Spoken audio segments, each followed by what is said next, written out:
บายดีพี่น้องบายดีปะลุงนะบายดีปะลุงป้าคือหนุ่มเสืองามเส้น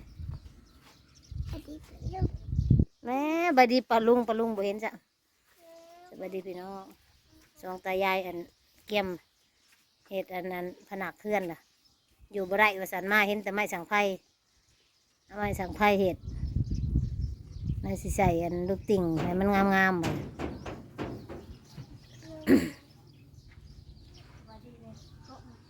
สบายดี ตอนนี้อันทงยังอันนั้นที่เพชรได้อยู่ไปเฮิงเลยห่วยอย่ามันเบิดเลยนะทงยังตึงโบเบิดมันกับบ่ตึงคือเก่าได้บัดมาอยู่เฮิงมันใส่เหตุพวกมันนี่แหละพวกมันนั่นมาใหม่ๆนี่ละอยู่น้ำเขาคือเห็ดเก่งได้ว่างานก็ได้นอนเครื่องเด็กสิข้ามวะ ไม่ก็ ตะกี้ก็สั่งให้เห็ดนะเห็ดอยู่เลยเหมือนป้าเห็ดนี่นะที่ได้เขาว่าสั่งหูลูกไป มาเหตุงานเนาะ มันมาเฮือนมันจะขี้ข้านบ่ได้วะบ่ติดหรือเปล่าเราบ่ได้อยู่เนาะตรงเราแท้นี้แล้ววะเฮ็ด โอ้ยระบ่าวพัดคนบ่มีวิอักเพิ่นบ่ได้เฮ็ดงานเด้เฮ็ดแต่งานเจากของ ทั้งสีขาวเลี้ยวปลาเลี้ยวตัวนึงเห็ดตัวนึงเลี้ยวตัวนึง เฮาบ่ได้บดห้ามจับเขามาถามซื้อห้ามบ่มีห้ามให้ว่าบ่มีห้ามบดบ่มีห้ามบดเลยว่ายอมเจ้าของเพิ่นก้อยปูนไว้แหละนี่ติ่งขนาดพอดีพ่อบ่นี่เก่าอ่ะ เราพ่อจะซื้อมา4 มัด อืม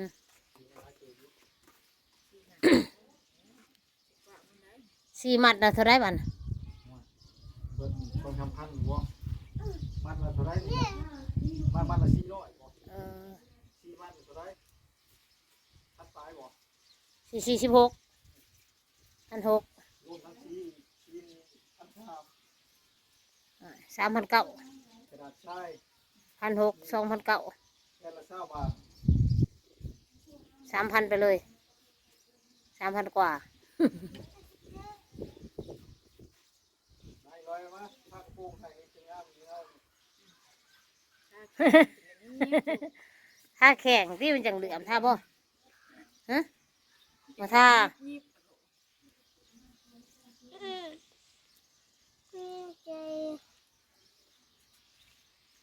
ต้นนั้นมันคือแมงวะ ลาอยู่ยาวกินข้าวใน ปีนข้างในเนาะ มา เข้าแหลมเขาทางในบ่เห็นติเนาะ จะได้กี่ไร่เข้าปิ้นข้าวใน ก็เอาไว้อยู่วางกลาง โอ้เราจะลาดีนี่ อืม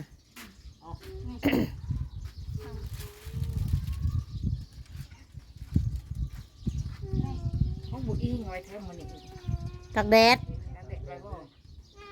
แหงไว้ดอกทีนี่นะ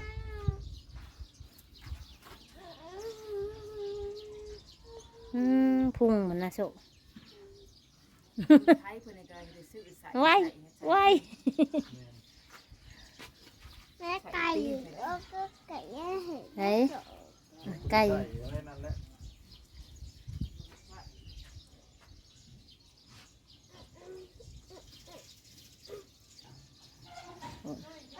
เอาสีสแลกสีใหม่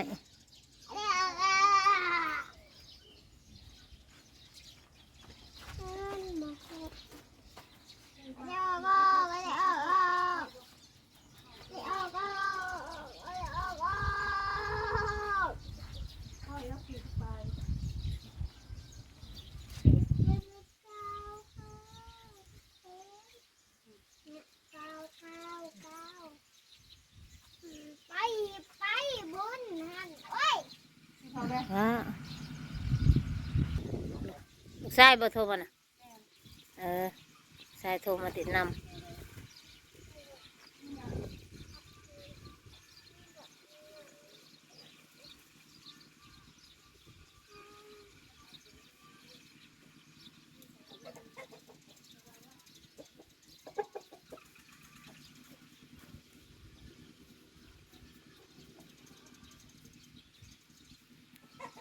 มันใส่มันก็บ่ยากก็ได้ดอก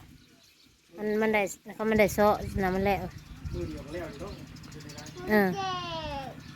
มันได้เซาะใหม่แล้วมันแล้วก็ออกใส่แล้วเราก็ใส่ เราเห็นติดเบิดเนาะ มันหักสิโตอันมันก็สิได้แบ่งใส่นั่นแหละกับสิได้เกลี้ยนใส่โตสันโตยาวนั่นแหละ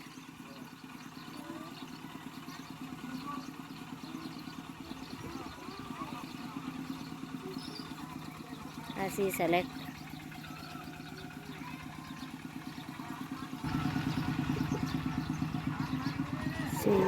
สี่มัดละ40อันนี่เรามาตักแดด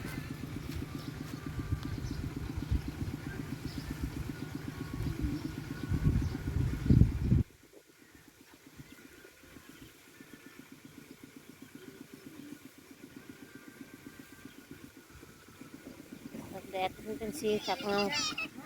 ฮะมันแห้งแล้วบ้างมันแห้งก็ได้ บ่คันแท้ อย่าบ้า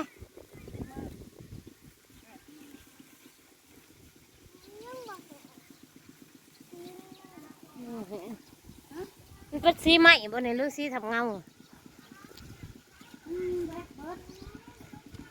เด้เพิ่นสิใส่ตัวนี้แล้วผนักมันหักเอาไม้สังไพ่ใส่เนาะมันก็สิใส่ทั้งนี้แล้วก็สิใส่ทั้งนั้นเด้ใส่ด้านหนานำ อย่าว่ามา ด้านในน มาอย่าว่ามา ำยังบอกใครอย่าเพิ่มมา บอกลุงแองบอก เอาว่า ให้บอกลุงแองอย่าเพิ่มมาว่าสันมันสิใส่สองด้านใส่ทั้งนั้นกับทั้งนี้นั่นนั้นลูกติ่งเนี่ยอันลูกติ่งเพิ่นใส่แล้วเพิ่นว่าสิมาทัดจีน้ำหลังอะไรมันสิใส่พนักเพิ่นว่าใส่พนักเพื่อนเถอะให้มันดูดีแน่เพิ่นว่าเพราะว่านั้นแป้นบักงามๆนั่นว่าซั่นแป้นบักงามๆนั่นก็เลยสิใส่พนัก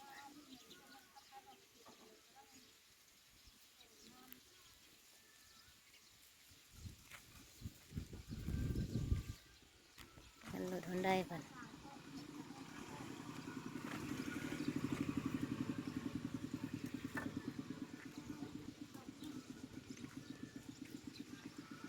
ก็สวยกันได้สองตายายผู้หนึ่งข้าวผู้หนึ่งตาอัด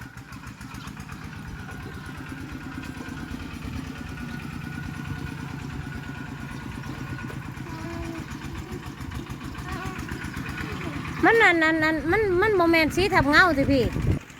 โมเมนต์สีทับเงาสิ ที่คันเข้าเลยนี่ ฮะ คันเข้าเลย บามันแห้งคือบ่อยากเหลี่ยมเลย คนเรียกบ่ อ่ะ แต่มันดำทุ่มเชื่อ แม่น สีไหม เฮาอ่ะมันสีไหมเฮาอ่ะโมเมนต์สีทับเงาก็สีทับเงาน่ะเหลื่อมแห้งก็เหลื่อม อันนี้บ่ได้เหลือมบ่ บ่ แต่ว่าดำอยู่ แม่น อย่าเห็นร้อยยังมันกินลมเนาะ อันนี้น่ะบ่เหลื่อมหักดำสีไหมอยู่หักบ่เหลื่อม เนี่ยคือจะว่าเอาสีคันเงาแล้วเบิ่งเขาคือจะว่าเขาให้เลือกสีเลยก็เลือกเอาคือไว้ได้เห็นในหูมันว่ามันเอาอยู่ หักจักแล้วบ่มันแห้งคักหาเฮาเบิ่งมันแห้งลงไปคือบ่เหลื่อมนี่ได้พี่บ่เหลื่อมคือตอนเจ้าท่าได้ ถ้ามันขึ้นเหลือง เฮาว่ามันเป็นสีใหม่ซื่อๆแต่บ่แม่นทับเงาคันทับเงาน่ะมันแห้งก็เหลื่อมคือเก่าได้เหลื่อมเงียบๆเลยได้คันทับเงาน่ะพอเฮิงไปผู้แล้วค่ะมันออกอ่ะหากแต่ว่า เอามา น้อยโคตรบ่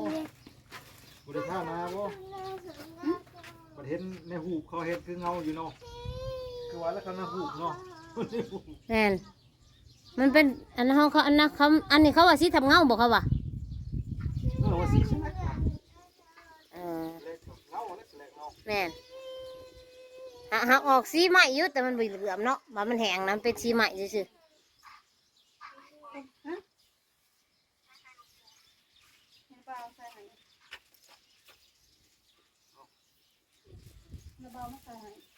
ถ้ากี่หูมันไม่ต้องห่วงดอกโอ๊ยบูด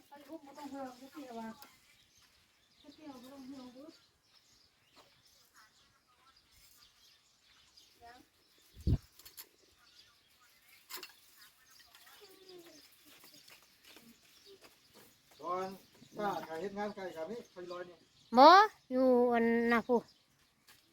เจริญกรุง มันน่าสิได้เงินมันหนึ่งเขางานดีแล้วคนหนึ่งในบ้านมันไปมีเขามันวันละ500กินยุ่มเขา อันนี้ผัดบ่ได้กินอยู่น้ำเขาติ กินยุ่มเขาอันนั้นนะ หมอแล้วกัน วันละ500กินอยู่น้ำเขามันก็ได้แล้ว อันนี้ผัดกินข้าวเขาอยู่หักกลับเฮา มันกินไปข้าวไป ว้ายที่3พุ่น เลยค่อยวนน้องเลย ที่3พุ่นได้อยู่ตัวเองอีกเศร้าหองเอ้าแม่อ้อนไปจะไปเลี้ยงง่วยแล้วบาด กันไปครับดีได้ขึ้น ผู้นี้มาผัดผู้นี้ผัดอยากไปส่วนพ่อใหญ่ไปเท่านั้นแหละ มันไปครับ ฮะแน่พ่อใหญ่บ่ไปผู้เดียวมันก็แล้วแล้วก็สิได้ผัวใหม่แล้วกัน หาใหม่ก็หาแล้ว บ่อันนั้นเลงงวยมันสบายแบบเลยเฮาอยู่ครอบครัวเฮาบ่ได้มีไผมาวน อืม เฮาเฮ็ดตื่นแต่เช้าแล้วก็แล้ว อืม กันครับเฮาเฮ็ดเลี้ยงหมูเฮาเวลามื้อเช้าเฮาไปเฮ็ด อืม ก็แล้วรีบแล้วยังแล้วเฮาก็แล้วก็มา อืม กินข้าว แม่อ้อนแม่อ้อนอยากไปเลี้ยงงัวหรือสงสัยให้พ่อใหญ่อยู่ผู้เดียวแล้วกันนั่นนี่อยู่ได้บ่น้อพ่อใหญ่ ใช้มีนอกมีในหรือจักใจหรือจัก นานาน นอกใจ นานไม่ใช่นอกใจ นี่นอกใจพ่อใหญ่ซีแล้วบาดนี้ตายแล้ว วันแล้วพ่อใหญ่ชี้สิให้อยู่ผู้เดียว เออ มันรู้แล้ว ไม่ยุ่มลูกก็ไม่สิที่ทอยอยู่น้ำเมียแล้วก็เราก็ยุ่มลูก จันลักบ่เมียแล้วเนาะ บัดนอนว่าได้อยู่ เขาก็ได้ทงงามแต่ชื่อเขาไม่ได้น่ะ โอ้ยโ เออ ขาดเนี่ย บ่ได้ธรรมดาเลยหรอก